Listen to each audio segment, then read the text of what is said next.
Hello प्यारे बच्चों। तो जैसा कि हमने फ़र्स्ट लेक्चर में इसके यानी फ़र्स्ट जो वीडियो हमने बनाया था उसमें हमने आपको बताया था कि इसका सिलेबस क्या है, फ़िज़िक्स जो हम पढ़ेंगे क्लास 12 में उसका सिलेबस क्या है। और एक्चुअल में जो फ़िज़िक्स का सिलेबस था हमने एक बुक आती है नगीन प्रकाशन की, उससे दे दी थी। ठीक है, वो थोड़ी सी ओल्ड थी, बट जो भी चीज़ें आपके एनसीईआरटी में होगी वो सारी चीज़ें कवर की जाएंगी इसमें और इस पूरे वीडियो सीरीज़ में, राइट। तो देखिए, जो सबसे पहली बात ये आपका लेक्चर 2 है। और जो जो आप देख रहे हैं ऊपर लिखा हुआ है वैद्युत क्षेत्र एवं विभव, इसका जो पार्ट 1 बनाया जा रहा है। इसका कौन सा पार्ट बनाया जा रहा है? Part 1, right. यानी सबसे एकदम बेसिक से चीज़ चला जा रहा है हम लोग। तो सबसे पहले अगर हम बात करें इलेक्ट्रिक फील्ड और विभव में, ठीक है, तो एक बात बताइए, आपने कभी छोटे पे सोचा ही होगा कि जैसे कि इलेक्ट्रिसिटी कहा जाता है कि इलेक्ट्रिसिटी आपको शॉक दे देगी, यानी इलेक्ट्रिसिटी जो है वो क्या कर देगा? शॉक दे देगा। तो आप सोचते होंगे कि इलेक्ट्रिसिटी शॉक दे देगा, तो बच्चों के अंदर एक भावना आ जाती है हमेशा की तरह कि दो तरीके के चीज़ होते हैं, एक प्लस होता है और एक माइनस होता है। यानी ये जो प्लस और माइनस की जो मेंटालिटी आ जाती है बच्चों के अंदर, ये प्लस और माइनस की मेंटालिटी क्या है और इसका मतलब क्या है, राइट। तो देखो, सबसे पहले अगर हम स्टार्ट करें तो जो वैद्युत क्षेत्र और विभव को देखो, वैद्युत क्षेत्र और विभव लिखा हुआ है। तो देखो, ये एक्चुअल में ये नहीं कहा जा सकता है कि ये ओनली यूपी बोर्ड वाले स्टूडेंट पढ़ेंगे, ये एक्चुअल में सीबीएसई पढ़ लेंगे। और एक बात याद रखना यूपी बोर्ड वाले स्टूडेंट आप सभी लोग, कि हमें इंग्लिश जानना बहुत ही इम्पोर्टेंट है। याद रखो, अगर हमें इंग्लिश नहीं पता है तो हम जीवन में बहुत अच्छा नहीं कर पाएंगे, क्योंकि आगे की जो स्टडी है, आप बीटेक करोगे या तो अच्छे जैसे डिप्लोमा भी करोगे, तो हर एक चीज़ें वो डिपेंड कर रही हैं इंग्लिश पे। तो आपको बहुत अच्छे से इंग्लिश भी आनी चाहिए। तो जो भी चीज़ें अगर देखो, एक बार तो हम उसको हिंदी में लिख देंगे, ठीक है, और बाद हम उसको इंग्लिश में ही प्रोनाउंसिएशन करेंगे, ठीक है। तो उसका जो प्रोनाउंसिएशन होगा वो इंग्लिश में होगा। तो आप बच्चे प्लीज़ इसको समझने की कोशिश करोगे और you will try to learn the English meaning of every Hindi things, okay. आप उसको जितना भी हिंदी का चीज़ें हैं ना, जैसे वैद्युत क्षेत्र यहाँ पे लिखा हुआ है, तो वो वैद्युत क्षेत्र को इंग्लिश में क्या कहते हैं? Electric field. तो आप उसको याद करते चलोगे और समझते चलोगे कि हाँ क्या है उसका इंग्लिश क्या है, राइट। तो देखो, अगर हम बात करें इलेक्ट्रिक फील्ड और पोटेंशियल की, तो इलेक्ट्रिक फील्ड और जो पोटेंशियल है तुम्हारा फर्स्ट चैप्टर है, और नेक्स्ट टाइम से जो ये चैप्टर्स के नाम दिए जाएंगे वो तुम्हारे एनसीईआरटी बुक से दिए जाएंगे, राइट। तो जैसे कि तुम लोग के माइंड में या सभी लोगों के माइंड में, दिमाग में ये कहा जाए, एक हाइपोथेसिस बना हुआ है, एक तो होता है प्लस और एक होता है माइनस, आवेश यानी चार्ज। अब आप ये बताओ, ये प्लस माइनस आवेश आया कहाँ से? सभी लोगों ने ऐसे ही दे दिया प्लस माइनस आवेश? तो नहीं, इसके पीछे भी एक छोटी सी हिस्ट्री है। हिस्ट्री है क्या, इसके बारे में देखो।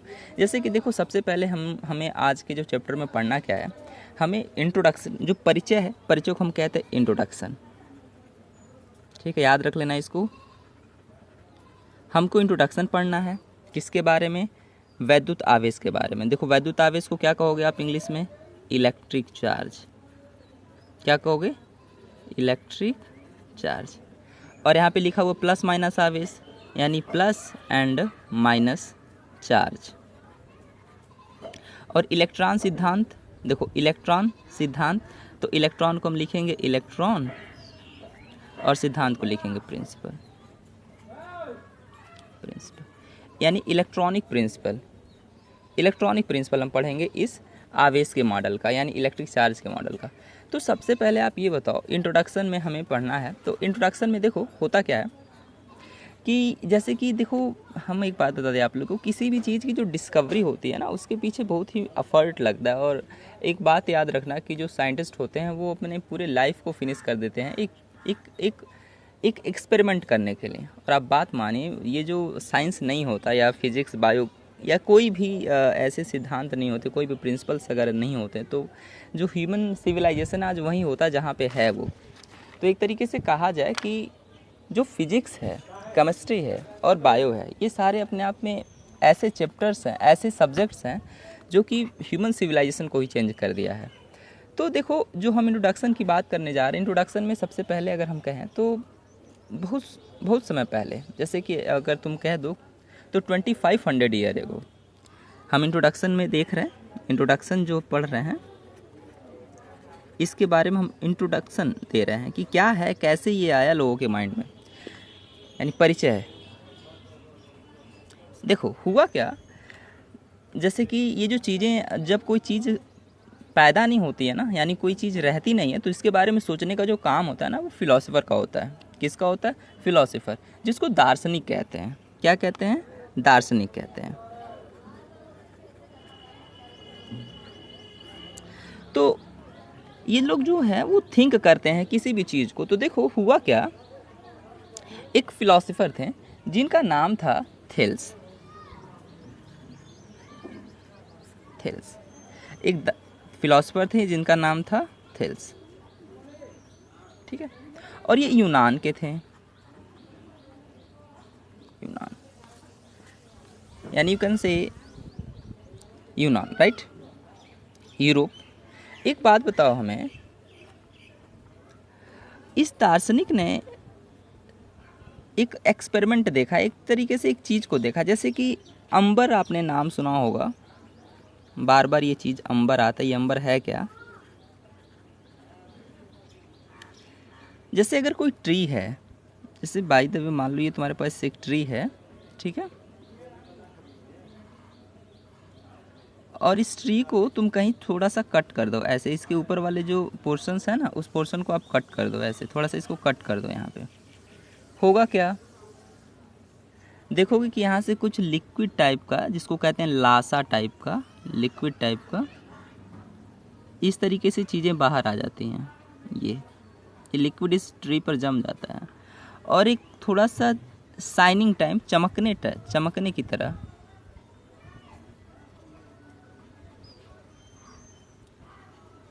शाइनिंग टाइप का एक लिक्विड बाहर की तरफ आ जाता है, जो कि चमकता रहता है। इसी लिक्विड को हम कहते हैं अंबर, याद रखना। यानी जो ट्री से लाशा निकलता है उसी को हम क्या कहते हैं? अंबर। तो उन्होंने देखा कि जब इस टाइप के ऑब्जेक्ट को हम किसी चीज़ से रब कर दें मीन्स रगड़ दें, घीस दें, तो जब हम इसको रब करते हैं यानी घीसते हैं, तो ये छोटे छोटे चीज़ों को अपनी तरफ अट्रैक्ट करता है। तो ये मान लो अंबर है, ऐसे हमने इस अंबर का जो शेप दिया वो ऐसे दिया है, ठीक है। तो जब अंबर को हम देखते हैं, तो अंबर को जब हम रब करते हैं, फ्रिक्शन करते हैं, क्या करते हैं? फ्रिक्शन करते हैं, यानी रब करते हैं। होता क्या है कि ये स्मॉल ऑब्जेक्ट को अपनी तरफ अट्रैक्ट करने लगता है। स्मॉल मतलब छोटा होता है, आप जानते हो। फ्रिक्शन मतलब होता है रगड़ना या घर्षण, ठीक है। तो छोटे छोटे चीज़ को अपनी तरफ अट्रैक्ट करने लगता है। तो इस बात को गिलबर्ट ने बताया, लोगों के सामने रखा कि देखो भाई, ऐसा क्या होता है कि जब ये जो लाशा होता है, तो लाशा से बना वाला जो छड़ है, अगर हम उसको क्या करें? फ्रिक्शन कर दें, रगड़ दें, तो छोटे छोटे चीज़ को अपनी तरफ अट्रैक्ट करने लगता है। ये देखो, जो ये सारा का सारा काम हो रहा था वो 2500 BC में, यानी आज से, जैसे कि अगर हम अभी से कहें तो अब से, राइट नाउ 2500 ईयर एगो, ये ढेर सारी चीज़ें जो भी हो रही थी वो 2500 साल पहले की बात थी, जो भी चीज़ें इन्होंने बोली थी, राइट।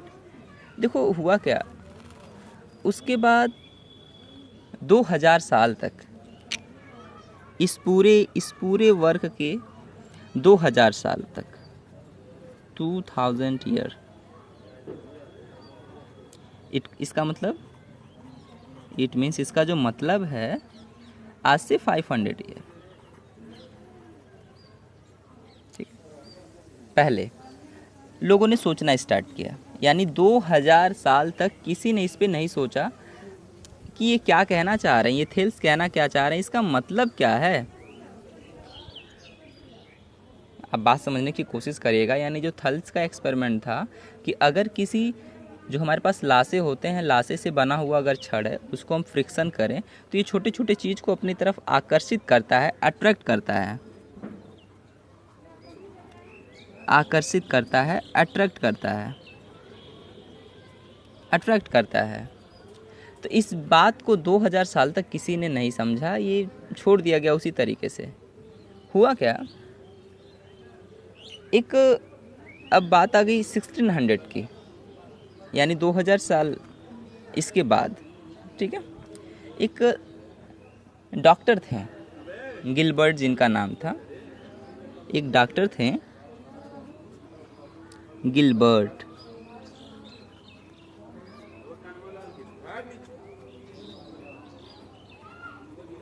गिलबर्ट, ये जो डॉक्टर जो थे वो एलिजाबेथ जो क्वीन थी, एलिजाबेथ आप लोगों ने सुना होगा, एलिजाबेथ रानी,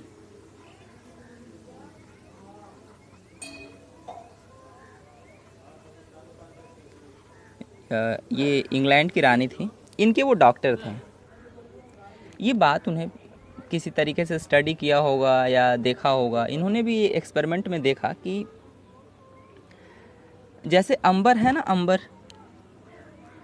जैसे यहाँ पे अभी हमने पढ़ा कि जो अंबर है वो अंबर किसी भी छोटे छोटे चीज़ को अपनी तरफ अट्रैक्ट करता है, उसी तरीके से जो गिलबर्ट थे, गिलबर्ट ने देखा, मतलब एक सीरीज ही देखा, मतलब एक सीरीज बना लिया उन्होंने।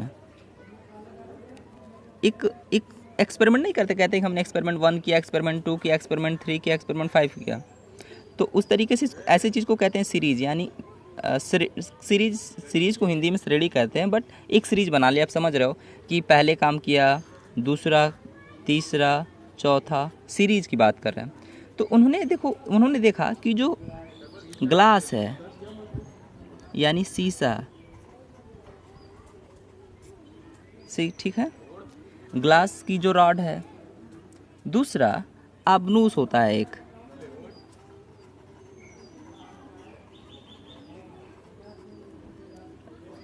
आबनूस की जो रॉड है वो, उन्होंने देखा लाख, एक लकड़ी होती है, लाख को इंग्लिश में क्या कहते हैं हमें भी नहीं पता, लाख की एक लकड़ी होती है ये, और सल्फर, गंधक,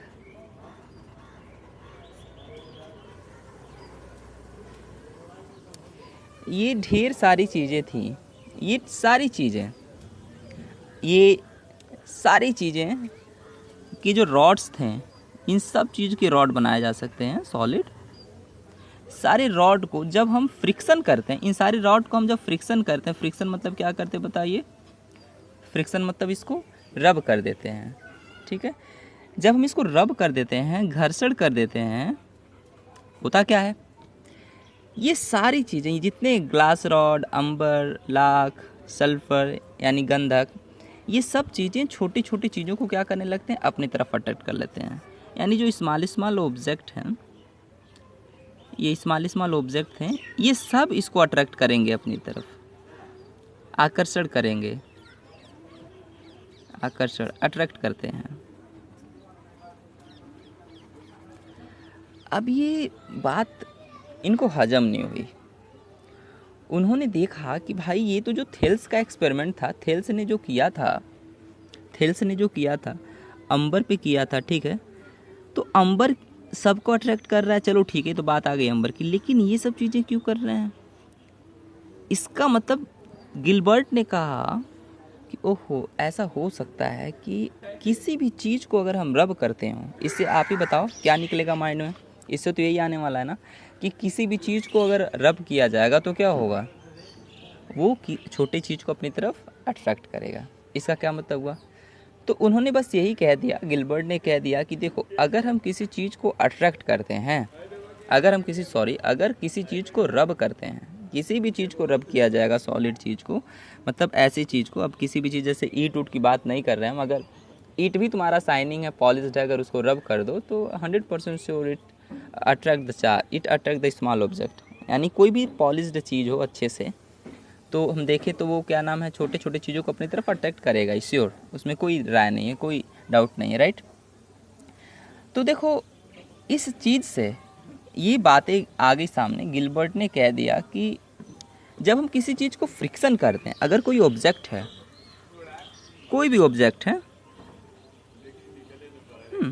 कोई भी ऑब्जेक्ट, यानी जैसे कि इस तरीके से शीशा, ग्लास व्लास, जो राड वाड है, मतलब किसी भी ऑब्जेक्ट का आप देख रहे हो, ग्लास, आबनूस, लाख, ये सब गंधक है, किसी भी ऑब्जेक्ट को एनी ऑब्जेक्ट जब इसको रब किया जाता है यानी फ्रिक्शन किया जाता है तो इसके पास एक प्रॉपर्टी आ जाती है। ये जो ऑब्जेक्ट है इसके पास एक प्रॉपर्टी आ जाती है और इस प्रॉपर्टी की वजह से जो प्रॉपर्टी आती है यानी जो गुण आता है इसके अंदर, गुण प्रॉपर्टी को कहते हैं गुण, यानी जो प्रॉपर्टी इसके अंदर आ जाती है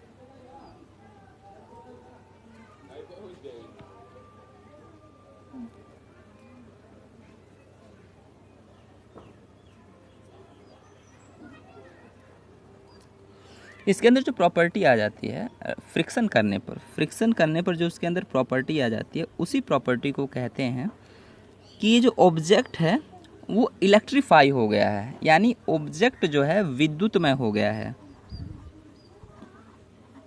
विद्युतमय हो गया है और इलेक्ट्रीफाई हो गया है, इलेक्ट्रीफाई हो गया। अब ये इलेक्ट्रीफाई क्यों कहा गया, सबसे बड़ी बात तो ये, तो देखो इलेक्ट्रीफाई के पीछे भी एक छोटा सा वो है, एक तरीके से कहा जाए हिस्ट्री है। इलेक्ट्रीफाई जो वर्ड है वो आया है अंबर से। अंबर को ग्रीक में, अंबर जो हमारे पास लकड़ी है अभी हमने पढ़ा, अंबर जो लकड़ी है उसको हम इलेक्ट्रा कहते हैं, इलेक्ट्रा कहते हैं, ठीक है। और इसी इलेक्ट्रा से, क्योंकि सबसे पहले जो प्रॉपर्टी देखी गई थी फ्रिक्शन से किसी चीज़ को अट्रैक्ट करने की या किसी चीज़ को वो करने की, रिपल करने की, वो अंबर में देखी गई थी। और देखा किसने था आप लोग बताओ, थेल्स ने। किसने देखा था, थेल्स ने। तो ये जो प्रॉपर्टी आई थी किससे आई थी, पहले सबसे पहले किस में आई थी, अंबर में।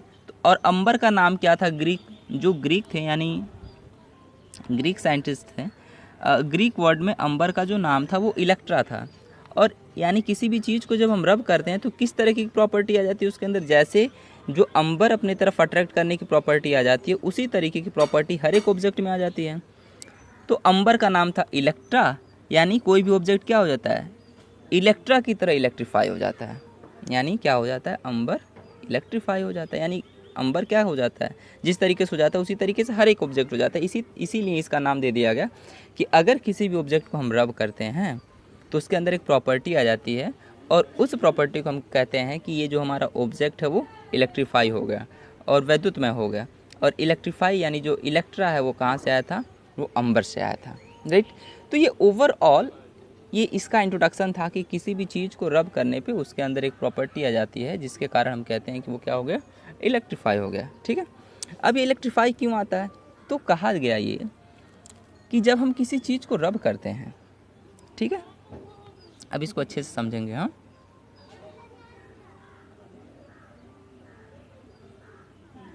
ठीक। और ये जो इलेक्ट्रीफाई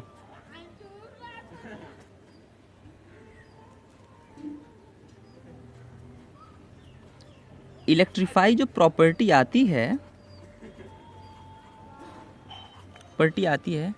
वो किसकी वजह से आती है, जब हम रब करते हैं तो एक ऑब्जेक्ट से दूसरे ऑब्जेक्ट में एक चीज़ ट्रांसफ़र होता है जिसको कहते हैं आवेश, तो चार्ज के ट्रांसफ़र होने से ये चीज़ें हो जाती हैं। यानी इलेक्ट्रीफाई का जो सबसे बड़ा कारण है, इलेक्ट्रीफाई कोई चीज़ क्यों होता है, क्योंकि कहा जाता है कि आवेश यानी जो चार्ज है वो एक ऑब्जेक्ट से दूसरे ऑब्जेक्ट में ट्रांसफ़र हो जाता है। जैसे कि हमारे पास अगर हम कहें कि ये अंबर है, जैसा कि अब अंबर को हम ऐसे ही बनाएंगे, हटो तो भी,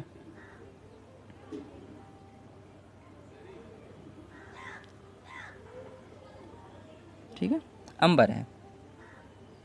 तो अंबर में और किसी चीज़ से उसको रब करो, जैसे मान लो कि हमने क्या किया, कोई क्लॉथ ले लिया, वूलन क्लॉथ, वूलन मतलब ऊन वाला कपड़ा,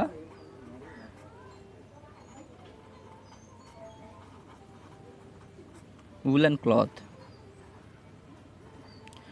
क्लॉथ को अगर हम इसके साथ रब करें, ये फर है, इसके साथ रब करें तो ऐसा होता होगा, कोई चीज़ ऐसा है कोई चीज़ ऐसा ज़रूर होगा, लोगों ने सोचा कि कोई चीज़ ऐसा तो है कि इस पे से कुछ चीज़ इधर इधर चला जाता होगा या इस पे से कुछ इधर चला आता होगा, जिसके कारण इसके अंदर प्रॉपर्टी आ जाती होगी, जिसके कारण इसके पास प्रॉपर्टी आ जाती होगी और ये किसी चीज़ को अपनी तरफ अट्रैक्ट करने लगता होगा। यानी इलेक्ट्रीफाई की जो प्रॉपर्टी आती है वो किसी चीज़ के ट्रांसफ़र होने से आती है। तो उन्होंने कहा कि चलो ठीक है भाई, कोई चीज़ आता होगा, लेकिन हम उसको कह देते हैं कि आवेश के वजह से, यानी जो चीज़ें जिनके वजह से इसके अंदर इलेक्ट्रिक की प्रॉपर्टी आती है वो क्या है, इलेक्ट्रिक चार्ज है। वो क्या है, इलेक्ट्रिक चार्ज है। उन्होंने मान लिया कि जो प्रॉपर्टी आती है वो किसकी वजह से आती है, इलेक्ट्रिक चार्ज की वजह से आती है, राइट। अब आगे ये उठ जाता है कि what is meaning of electric charge. ये जो इलेक्ट्रिक चार्ज है उसका मतलब क्या है, और इलेक्ट्रिक चार्ज का जो कॉन्सेप्ट है वो माइंड में आया कैसे, ठीक है। और क्या ये इलेक्ट्रिक चार्ज का जो कॉन्सेप्ट आना है, क्या वो उस समय थिंक करना सही था, और इसके पीछे हिस्ट्री क्या है, और इलेक्ट्रिक चार्ज कितने टाइप के होते हैं, इन सब चीज़ों के बारे में हम स्टडी करेंगे नेक्स्ट वीडियो में। Thank you.